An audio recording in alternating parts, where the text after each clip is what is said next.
Good evening, good evening. It's the Encouraging Entrepreneur back. Another chilly day. It is melting a little bit, so not as cold and warmer tomorrow, thankfully. But today's subject is going to be if you can think it, it can happen. All right, let's crack this ice. Ooh, that's a little thicker than I thought. All right. All right. Here we go.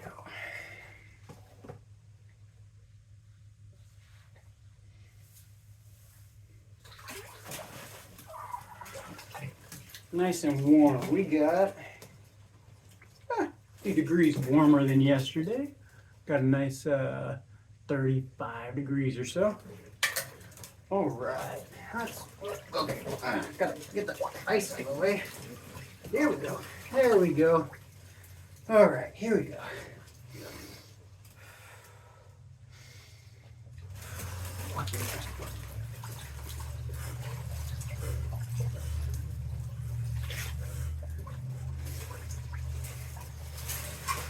All right.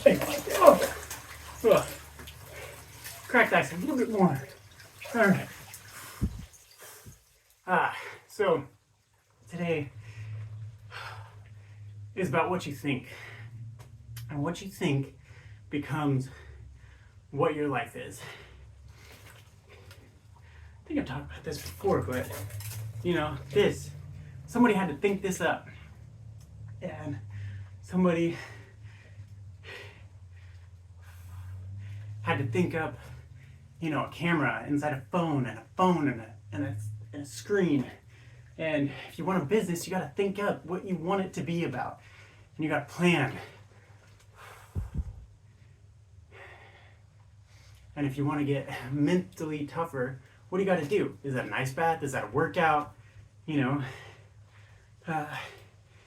have to determine how you're going to improve. You have to think about it.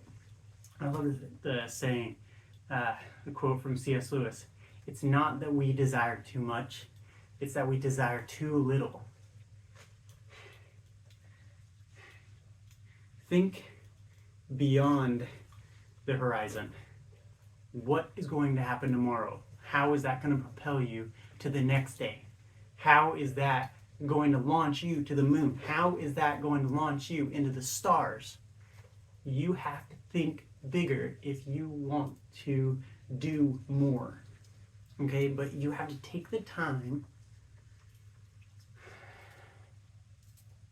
wherever you're at, whatever situation you're in, you have to take the time and breathe and think about where you want to be, not where you're at. You're already where you're at. Like I was saying yesterday, your past does not determine your future. You get to do that. And you can let it propel you like a launch pad. Let it propel you. So, think for a while. Just sit there and meditate. Say, where do I want to be? Where do I want to be tomorrow? Next week? Next month? Next year? Next decade? Do you still want to be here? Because no matter what, the time is going to pass. 10 years is going to pass. But where you're going to be, you get to decide. So go out there and rise up. And I mean that. Rise up. Get up in the morning. Be dedicated to thinking of where you want to be. Are you where you're at? What does it take to get there? Rise up today.